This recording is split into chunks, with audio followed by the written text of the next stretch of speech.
So, ladies and gentlemen, welcome to video on Ketu and trying to understand Ketu.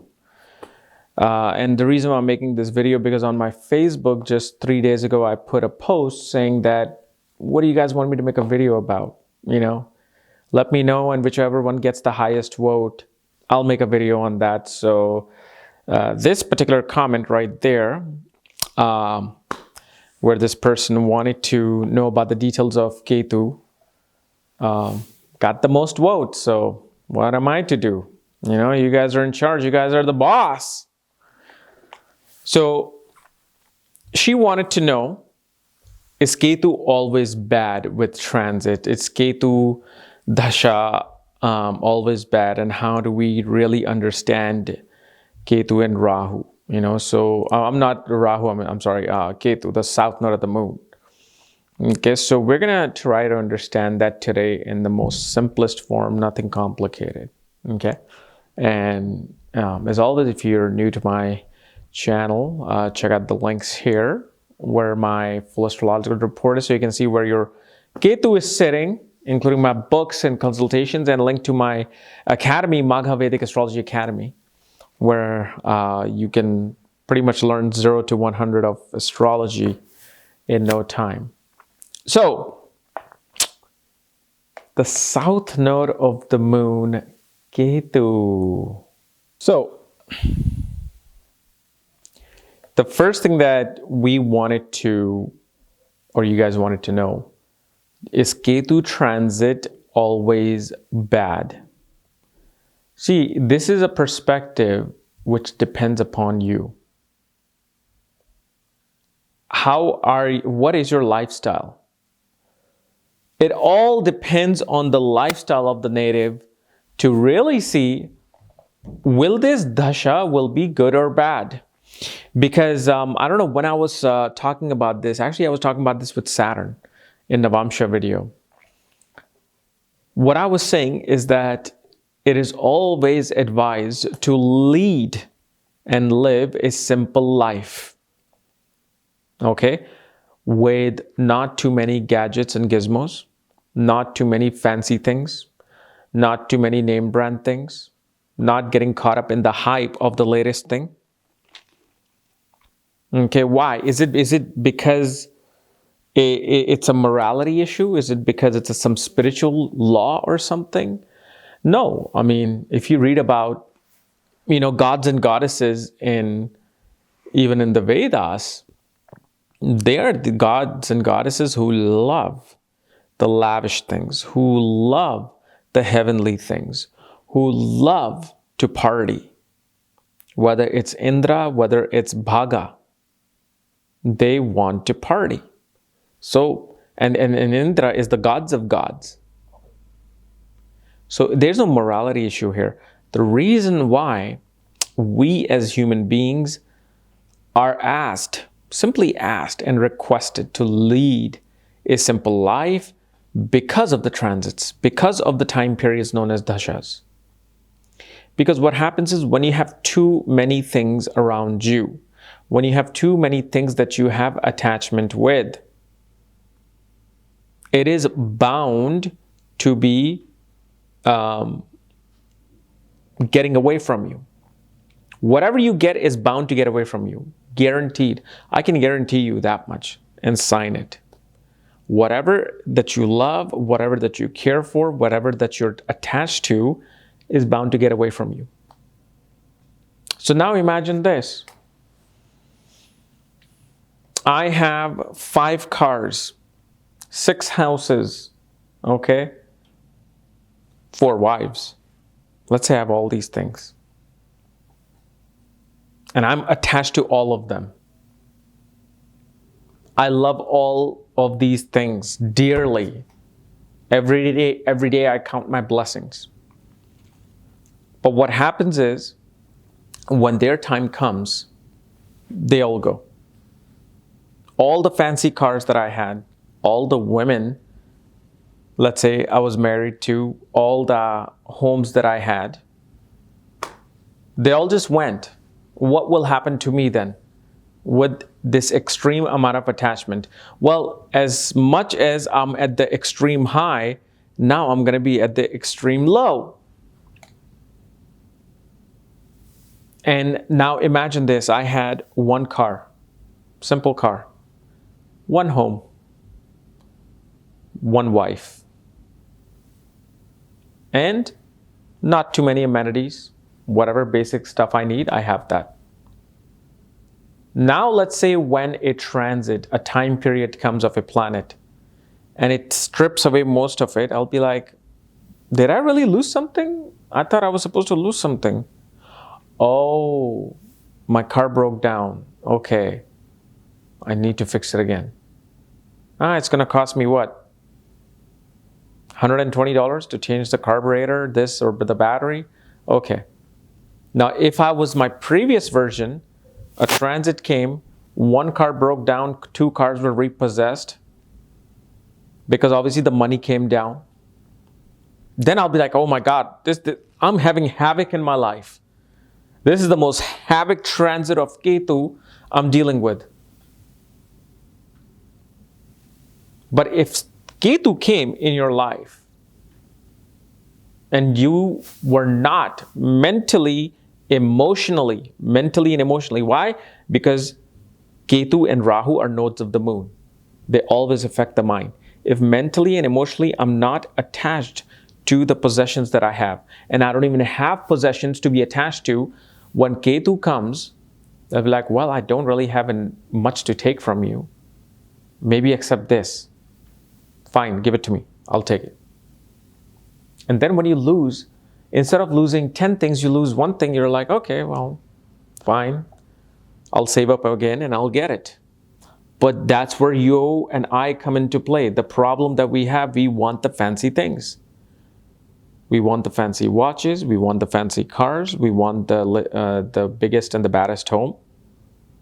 We want to take most expensive trips. So what happens? You're setting yourself up for something which is inevitable. And especially Ketu, you've got to understand, Ketu is a Moksha Karaka planet. Ketu is also connected with our samskaras, because it's the tail of the dragon, it's the tail of the snake, it is the body of the snake. It's like the face is me, right? The face is me, Rahu, that you're seeing.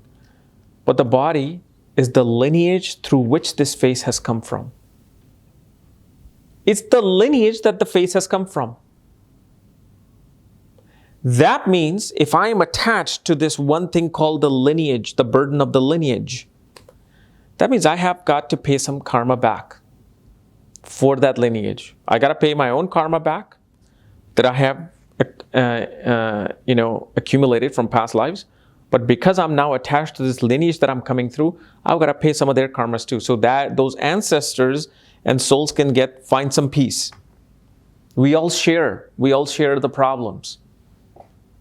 Let's say the lineage that I'm being born in, let's say I was never part of that lineage. I just chose that family to come through in this life. But guess what? It's a contract I signed. Okay, we will allow you to come through our family, but guess what? You're going to take some of our burdens. So that's the tail of the Ketu. You gotta pay your way into the theme park called Earth. So Ketu is a Moksha Karaka because once you have paid your karmas off, once you have paid things off, what is there to gain? Except divine, the God, to understand the divinity of this universe. What, who, when, how, who made this? And who made the creator? All these questions you have, well, that's the only thing that's left. And even then, we want somebody to answer us. And the thing is, leave some questions for God to answer. Have some questions for God itself to answer. Don't look for gurus and saints or somebody to keep answering all the things for you. Leave some for God. This is exactly what Sri Yukteswar said. to Yogananda, when Yogananda were asking all these questions. What is the secret of this? What is this? Why does this happen? Why does that happen? So calm down, leave it for God to answer. So Ketu being a moksha karaka, meaning it wants to help you to be free. It's a great planet. It wants you to be free from the burden that you have. You don't realize, I don't realize the burden I have, the stress I have of having this physical body and to deal with my day-to-day karmas. Ketu's like, look, I'll help you repay most of it when I enter this house, when I enter this sign, when I enter this place. And especially when it comes to transits of Ketu, you don't just want to study the transit of especially Rahu and Ketu from the ascendant, because that's the lagna. Whatever is attached to you, that's the lagna, attachment. But what is attached to the mind, moon, that's Rahu and Ketu. So most importantly, when we say gochar, transits are from ascendant, gochar is from the moon, okay? Which is going to manifest. And this is why Rahu Ketu are strongly seen from the moon itself, meaning taking your birth chart, making moon the ascendant, and studying Rahu and Ketu from there. But then you also have to study how the world is going to perceive you, right? Because let's say if I have 5 cars, I've got 5 cars, I've got all these houses, I've got, all these possessions with me, fine jewelry with me, and I'm afraid what's going to happen to me, because I want people to keep thinking that I'm the king. I want people to keep thinking I'm the regal royal person, right? So that means it's my image. It's image that everybody's worried about. How is the world going to perceive you once your downfall happens? Like all these big multi-million-dollar athletes, let's say for example, you take Paul Pierce, you take this one other gentleman from Boston Celtics back in the 90s, especially this other one, not even Paul Pierce, this one other person who completely lost $110 million. $110 or $20 million this person made, just lavishly spent all of it. Allen Iverson of NBA lavishly just spent it, didn't manage it correctly. So what happens now? We don't no longer look at Allen Iverson of Philadelphia 76ers as this LeBron or Jordan or Kobe type wealthy people. We know that this individual lost everything. We have a different image in our mind. Like you thought you were it. You thought you were the shit. You thought you were so arrogant that you couldn't do anything in the world, and now here you are. You see how the world is perceiving this person, how you and I perceive certain people, certain celebrities. And that then comes down to looking at things from Arudha Lagna. Arud, the root. What are people perceiving you as? That's the most important. And it's not even just an illusion that, it's the vision of you in front of the world. No, it is what the world will see. If you're a multimillionaire, people will see that. If you're a billionaire, people will see that. If you're piss poor, people will see that. So transits of planets from Arudha Lagna become important. Like for example, if let's say you have Sun in the ascendant of your Arudha Lagna and Saturn or Ketu go over it, your ego gets broken down. Meaning there could be some humiliating factor, some embarrassing factor where suddenly in the image of the world, this ego-centric person suddenly now loses everything to become humble. Now imagine, instead of 4 cars, remember I said I have 1 car, 1 wife, 1 home. That means I'm quite humble. That means I'm living way below my means and my legs are way underneath the blanket. So if my ego comes down, from here to here, what difference does it make? But if I have this, I'm a big, huge rapper and I'm making all these millions of dollars, blah, blah, blah, screw everybody, screw the world, I'm the king. And boom, when all of this is taken away, because you have so much more accumulated versus the simple lifestyle which is here. But above that is just all unnecessary garbage accumulation, and it's all taken away. Boom, you feel like, oh my God, I just want to commit suicide. I no longer want to see the world. And this is why, no matter how much money, especially back in the 1800s in India, no matter how much money some of these government workers made, businessmen made, they all lived humbly. They ate dal roti. They wore simple white clothes. They lived their life and they did their sadhana, went to the mandir. Whether good transit come, bad transit come, they're like, okay, well, I lost this much. Okay, well, I'm not even using 80% of it. I don't care if 50% goes away. Because out of the 100%, I'm only using 10% and living my life with 10%. That's about my basic needs. I'm happy with that. Okay, so this transit came and took away 50 of that. Well, guess what? I'm only using 10%, so I still got a whole lot more. And I'll build it again once the transit leaves. So this is why when Ketu as a moksha karaka transits a house, it is trying to help you, first of all, pay off your karma, your lineage's karma. Okay? It's trying to humble you. It's trying to show you, it's like we're all stuck in the face. We're all stuck in the Instagram. Nobody wants to read the book, the history book, which is the tail of the dragon, the body of the serpent. So, knowing this factor again, what other place will you try to understand your Ketu transit from? You're going to try to see your Ketu transit in the divisional chart of the lineage, which is Dwara Dangsha chart or Dwara Damsh, the D12 chart of Vedic astrology. Because as you know, in Vedic astrology, there are many divisional charts. So we don't just rely on one birth chart to answer everything. Sure, there are experts who do that. For people like me, we use divisional charts. We need other thick books to help us determine what's happening. So you look at the transit of Rahu and Ketu, especially in D12 chart. Why? Because they are the planet, they are the grahas that are reason for your birth and reason for your paternal lineage, maternal lineage, and your ancestors. Because remember, Ketu is maternal lineage, Rahu is paternal lineage. Well, we're studying the lineage. So you want to see which house Rahu or Ketu is transiting from. Whichever house Ketu is transiting from in D12 chart, those are the karmas that are being cleaned out at that particular moment. And especially in D12 chart, when Rahu, Ketu, especially Ketu, transits the 6th, 8th or 12th house, major prarabdha karma is being cleaned out. Major baggage is being cleaned out.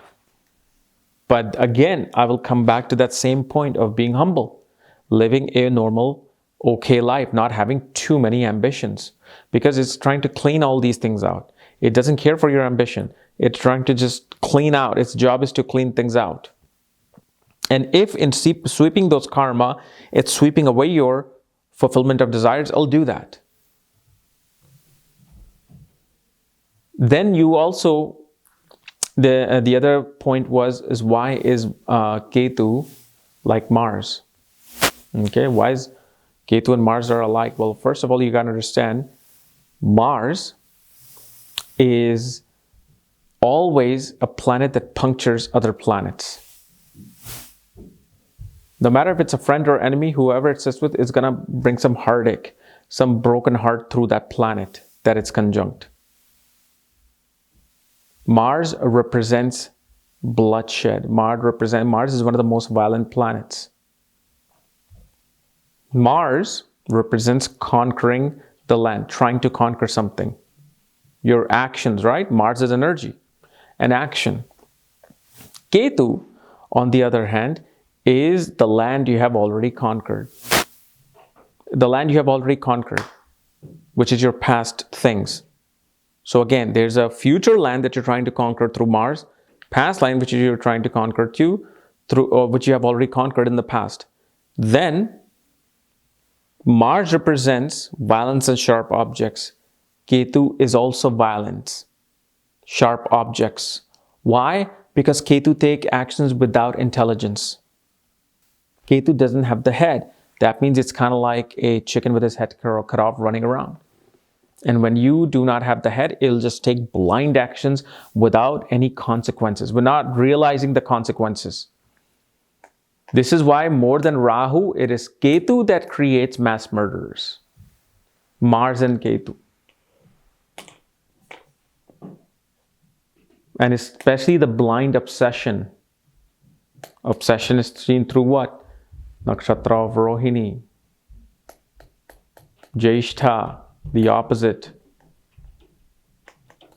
Where one has a material obsession towards notoriety, towards gaining something, conquering something, possessing something. And this is why Mars and Ketu are, it's said in Brihadarashtra Horashastra that Ketu is the reflection of Mars. Rahu is a reflection of Saturn. And Mars is the charging army. Ketu is the sthir army, meaning the army is already standing there, say, hey, we won, we conquered this. And both Mars and Ketu co-rule the sign of Scorpio, a karmic sign of emotional, psychological intelligence, of death. So what is moksha? Moksha is the death of the body, the mortal body. So Mars brings in the physical body and tries to repair it in the 8th house. Ketu says, I'm just going to let it go. I want to let go of this. Because sign of Scorpio is a moksha sign. So what happens when you die? You let go of this mortal body and then you realize, oh, I'm immortal. And some people even get moksha through it.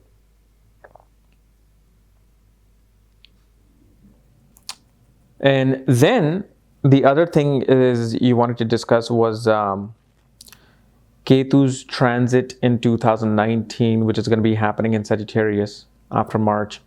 How's that going to be? Now, another one of the things that I wanted to talk about before we jump into 2019 and all that is that how do you study Ketu in the birth chart? Like the results, okay? I can talk about all the esoteric stuff, all the philosophical stuff, all the Vedantic stuff. But how do you use Ketu in a practical knowledge? Because remember, Ketu can actually make you a king. Ketu has the potential to give great success to a person. The simplest and the easiest thing is whenever you judge Rahu and Ketu, you've got to look where the dispositor is sitting.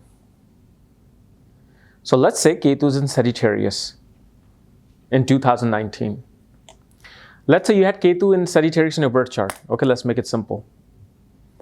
And it was in the 8th house. Right? You're a Taurus ascendant and Ketu's in the 8th house in Sagittarius. Your Ketu period is about to come. And you're panicking like, what's going on? Oh my God, what's going to happen to me? Now, the dispositor of Ketu, which is Jupiter, let's say it's in the 11th house. Let's say it's in the 3rd house.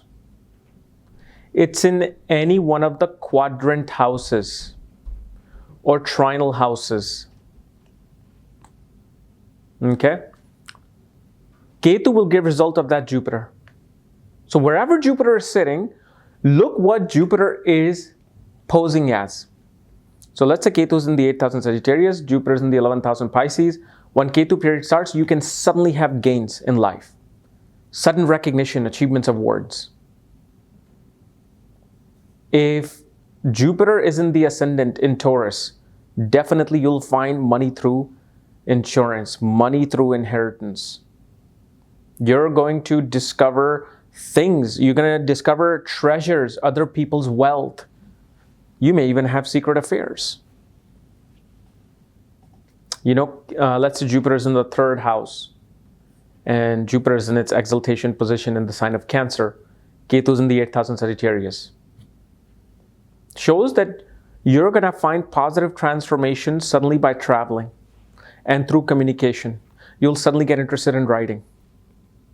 You may write about darker things because Ketu is in the 8th house. That means it's going to have the energy of the 8th house. But its actual actions, not the energy, the actions will be of where Jupiter is sitting.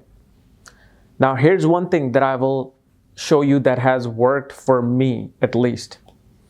Whenever I have judged Ketu, okay, in transit, so let's say Ketu is in sign of Capricorn right now. The way I judge Ketu's transit is not just by looking at Ketu's position in the birth chart, Ketu's nakshatra in the birth chart, that'll give flavor of what you will experience. But I look at where the transiting dispositor is. So Ketu, being in the sign of Capricorn, is ruled by Saturn. So while I'm judging Ketu's transit, I am going to look at the position of Saturn in transit. Saturn is in Sagittarius. So when I'm making any judgment on some horoscope where I see, okay, Ketu's in their 10th house, okay, so what is happening? I'm like, okay, well, Saturn is currently transiting in the 9th house as Ketu's dispositor. So transiting dispositor become important, because then I can easily see that, okay, Ketu in this 18-month-long transit, knowing that Saturn is not changing sign, you're going to travel for your work and career. You're going to be put into an authoritative position of a counselor. And let's say, for example, if their Ketu is in the nakshatra of Saravan, transiting for a particular moment in that sign of Capricorn, I'm like, everything related to your career will happen in 3 steps. 3-step promotion, 3 tries to get a visa, 3 tries to get some interview, and shows me in this period, due to your past life karma, you're going to come from behind and take somebody else's position in your workspace. And I think that has happened. But of course, I'm not just judging Ketu's transit by itself. See, I can't make this into a Western astrological analysis where I'm just looking at transit and making a judgment. I'm looking at your Vimshotri Dasha. I am looking at your Chara Dasha especially. I'm looking at your Yogini Dasha most importantly.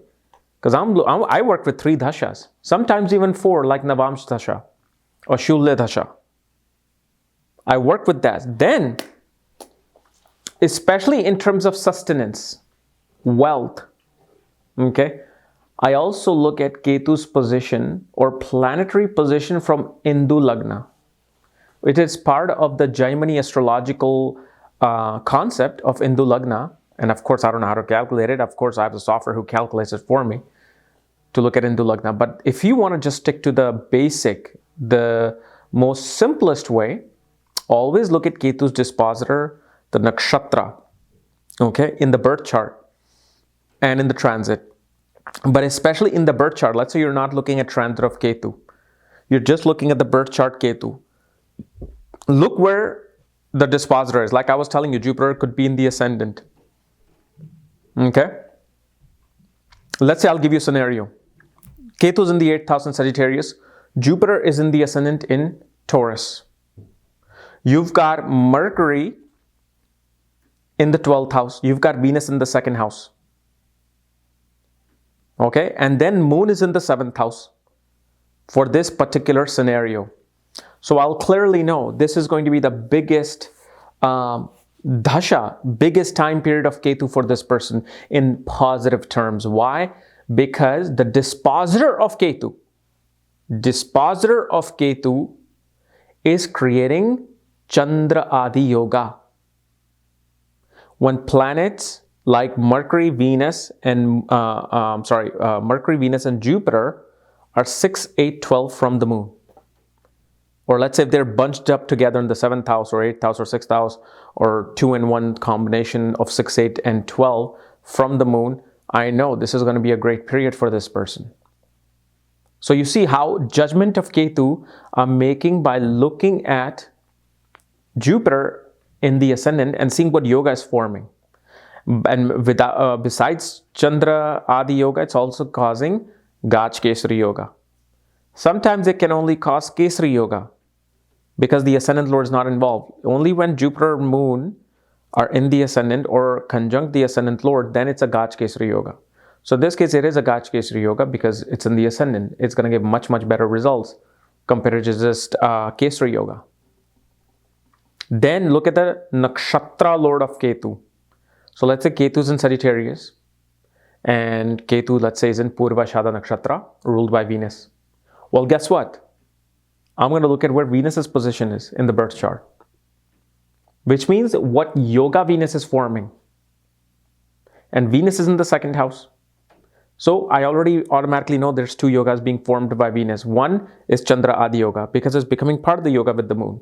Chandra Adi Yoga and Dhan Yoga, because first lord is in the second house.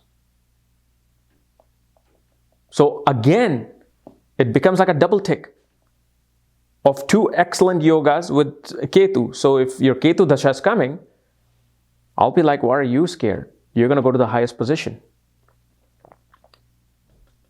Now, when we're judging this 2019 Ketu's transit, in Sagittarius with Saturn, what's the first thing you're going to do? Look where Jupiter is. Jupiter is right now till November is in sign of Scorpio. So from your ascendant, Lagna, you're going to look where Jupiter is placed. Is Jupiter in Kendra, Trikon, Upachya, Dushtana, Kama houses? Where is Jupiter placed? Is it creating any yoga from the Lagna or the moon? So let's say Jupiter's, let's say for example, you are a Pisces ascendant. Okay, your Pisces ascendant, Ketu's in the 10th house in Sagittarius. So I'm judging your Ketu transiting in the 10th house right now, or let's say by April. Then what I'm going to do, I'm going to look at where Jupiter is transiting. Jupiter is transiting the 9th house. So what is Jupiter creating? Jupiter creating a Raj Yoga by being the 10th lord in the 9th house. Second Raj Yoga with ascendant lord in the 9th house. So I automatically know this Ketu period is going to be excellent for you, except the fact that you are going to have some expenses come in at your work. Why? Because Saturn, the 12th lord, will be in the 10th house.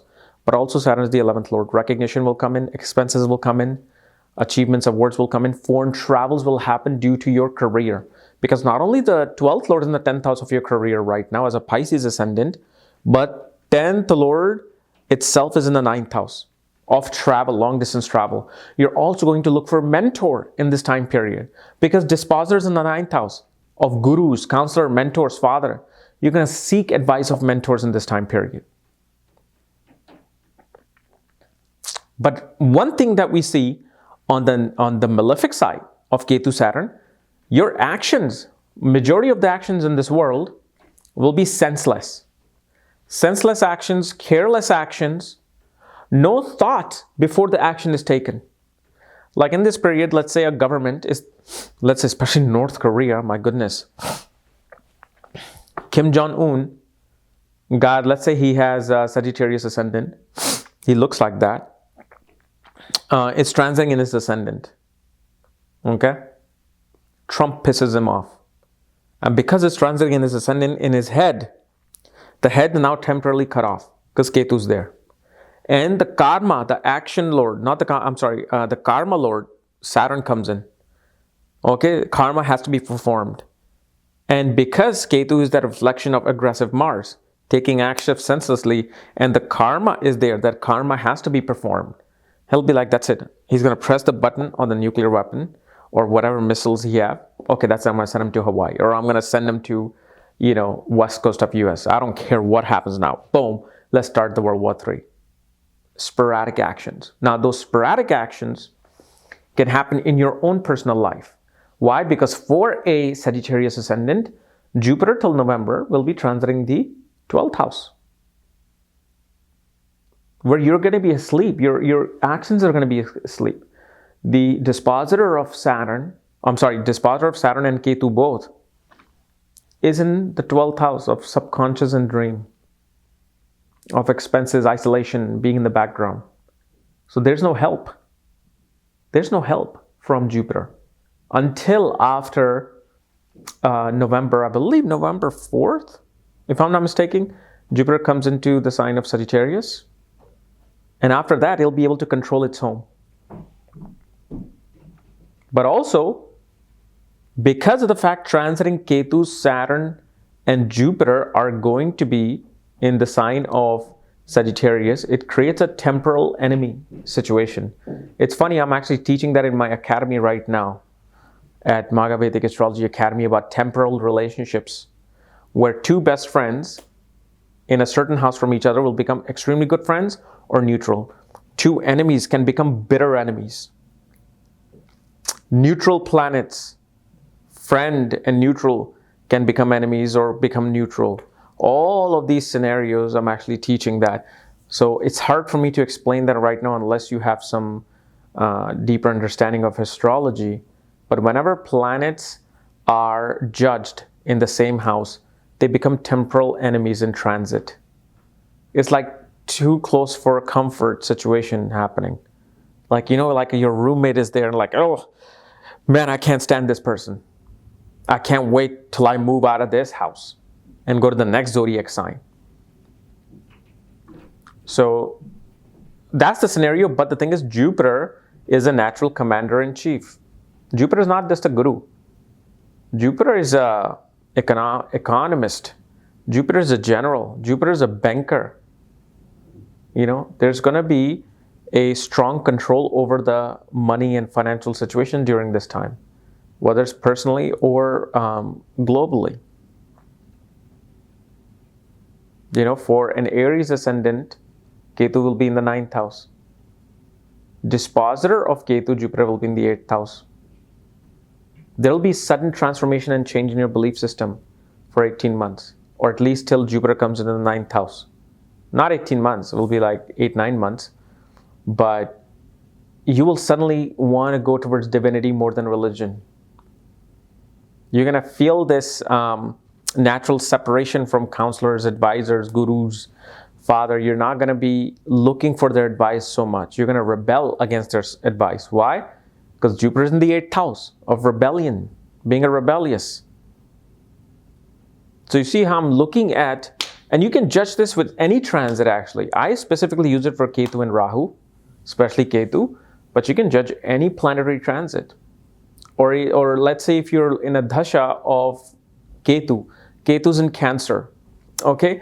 Whenever Ketu is in a transit mode or dasha of quick-moving planets, like Moon, Mercury, Venus, okay? Moon, Mercury, Venus, Sun. When Ketu is in these transit of these 4 planets, okay, the dasha actually goes pretty swiftly. Why? Because as soon as you suffer some down, the up comes up quickly. Then down comes, then up comes up quickly. Especially with Moon. Moon changes signs and house 2.5 days. So it's a rapid changing motion of transiting Ketu. So if, let's say Rahu was in Cancer in the past 15 months, Rahu would give very quick results where you wouldn't even know what is going on, because Moon would just be transiting very quickly, very quickly. And because Moon is feeling neutral to every planet, sign, and house, it usually does better with Rahu being here, or Ketu especially. So when you judge these transits, please use these scenarios of judging Ketu, and you'll make much, much better predictions, for yourself. But also, don't judge transit without the dasha, because if dasha is showing that this person is supposed to be dealing with things related to home right now and the mother, but your Ketu is transiting the 9th house, not related to any 4th lord planet, okay, or aspecting the 4th house, it'll just come and pass by. Some of these transits come and go, and you're like, what did you say again with Ketu, that this was going to happen when it's in the 9th house, but I didn't experience that? Yeah, the reason why you didn't experience it as much, because your time period was making you focus towards something else. But if Ketu was right there at that particular action of the dasha, then you would feel it all 100%. Transit are more like 25 to 35% when they're not relating to the dasha. Like if you're looking for marriage, okay, and Ketu's transiting, let's say, the 12th house or 6th house, but yet Jupiter, Saturn are aspecting the 7th house. They're in the 7th house. Mars is going to be transiting the 11th house. the person's in the dasha of marriage, the last thing I want to worry about is Ketu or Rahu. I'll be like, okay, the marriage is supposed to be here. Marriage is happening. What do you want to know about your marriage with Ketu transit at this particular time?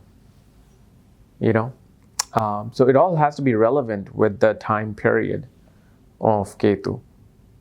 But, there's so many scenarios I can talk about. I probably need another 2 hours to discuss Ketu and what it is, what it represents, all the little tidbits of things of Ketu, from fruits to grains to flowers to animals.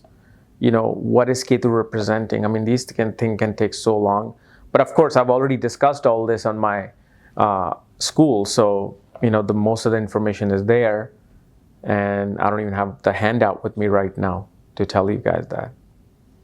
But hopefully this has... and then also, let's discuss this one other thing. Ketu always gives, 3 different results. First, it heals.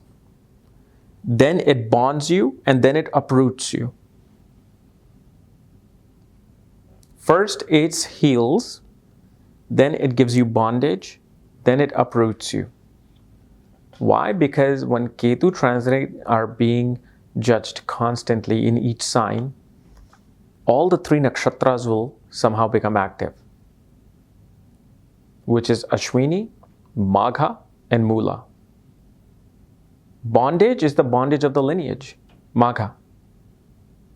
You're going to have to, like I said, you're going to have to perform the duty of the ancestors. This is why, because of Ketu's rulership of Magha Nakshatra, it has a very important say in the chart of ancestors.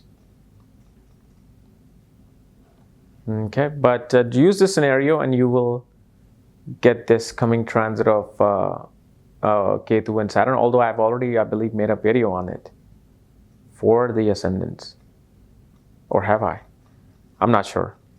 But anyway, hopefully this has helped. If you're new to my channel, subscribe below. And if you want to learn more about Ketu, you can go to my academy, Magha Vedic Astrology Academy.com, or just click the links here and it'll take you there. Bye-bye.